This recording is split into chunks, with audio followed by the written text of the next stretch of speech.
మందిరానికి వచ్చినా భయము లేని భక్తి చేస్తున్నాం. మందిరానికి వచ్చినా మార్పు లేదు. విడిచిపెట్టాల్సినవి విడిచిపెట్టలేకపోతున్నాం. మందిరానికి వచ్చినటువంటి మనము ఆయన కాడి ఎత్తుకోవాలి. ఆయన కాడి ఎత్తుకుంటేనే మనకు నెమ్మది. ఆయన కాడి ఎత్తుకుంటేనే మనం సంతోషంగా జీవించగలుగుతాం. ఆయన కాడి ఎత్తుకోవటం అంటే అర్థం ఏంటో తెలుసా? ఆయన మనసు కలిగి జీవించటం. ఆయన కాడి ఎత్తుకోవటం అంటే అర్థం ఏంటో తెలుసా? ఆయన హృదయము కలిగి అనేకుల ఆత్మల రక్షణ కొరకై దేవుని సన్నిధిలో ప్రార్థన కాదు, ఆయన దగ్గరికి వెళ్ళి నేర్చుకోవాలి. ఏంటా నేర్చుకోవటం అంటే ఆయన స్వారూప్యంలోనికి మనము మార్చబడాలి.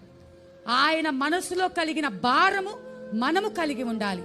ఆయన ఎలాగైతే ఆత్మల కోసం ఎదురు చూస్తున్నాడో మనము కూడా అలాగే ఎదురు చూస్తూ కన్నీరు కారుస్తూ ఉపవాసం ఉంటూ ప్రార్థన చేయాలి.